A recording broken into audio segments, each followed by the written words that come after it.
Ayan po, trinay ko yung yung egg yolk, tsaka tawag nito, oil, and then Vaseline. Tapos with honey and rice flour. Ano lang daw to, alis ng mga pikas-pikas at saka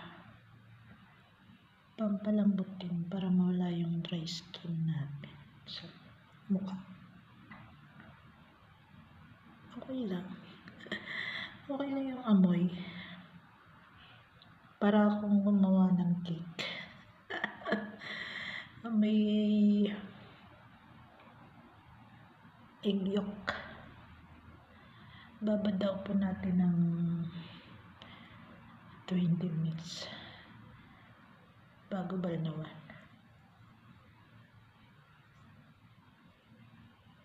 Wala akong brush kaya kinamay ko.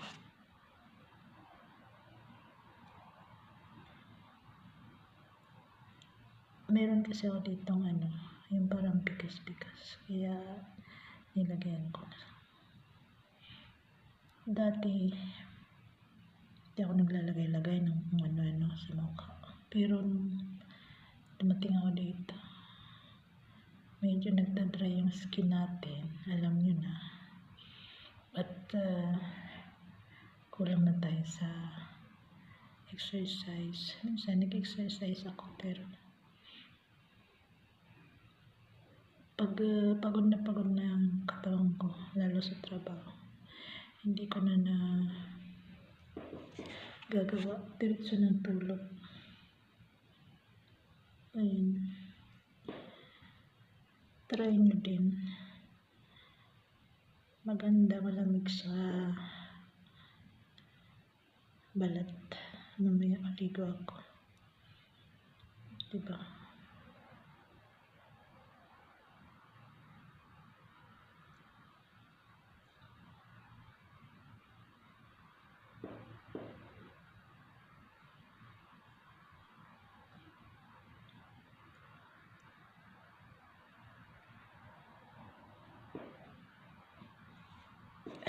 Meron pa.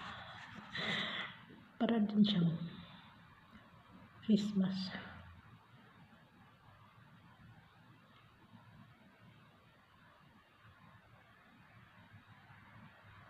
Hindi ko na na-videoan yung paggawa. Pero inalo-halo ko lang siya.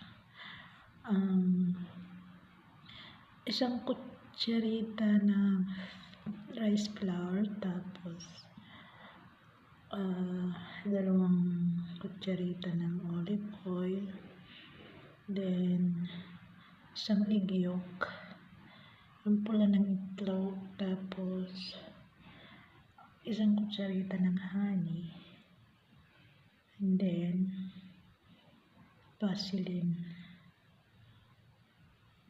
Ikaw na bahala maglagay ng Vaseline kung kaano karami, pero ako lang, 1 kutsarita na rin para pare-pareho yung timpla. Tingnan natin mamaya yung result, kung okay naman siya, kung malambot pa talaga sa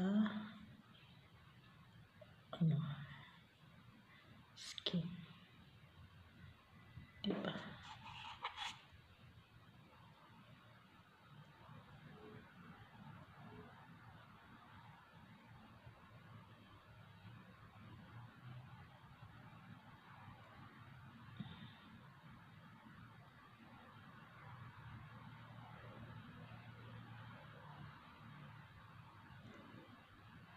Pwede rin to sa kamay, lalo na yung mga nagbibitak-bitak yung kamay, yung mga OFW.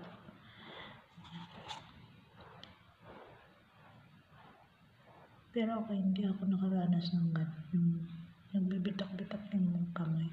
Kasi every time na malamig or mainit, ganun din kahit mainit, na susugat talaga yung kamay dito. Kasi nasa klema.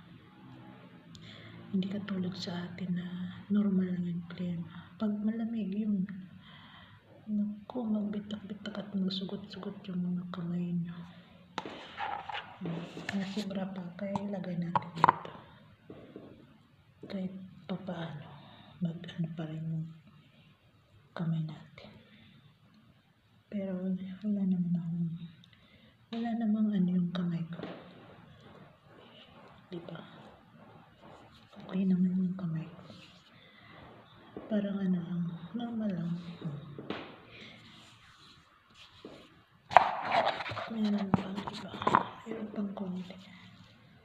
Ayan. Lagay natin sa kamay.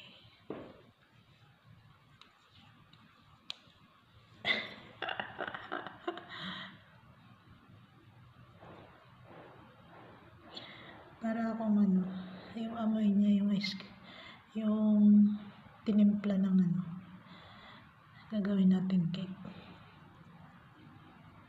Mabango siya. Hindi siya malangsa. Kasi may itlog, tapos may oil. Ayan. Matamis kasi may honey.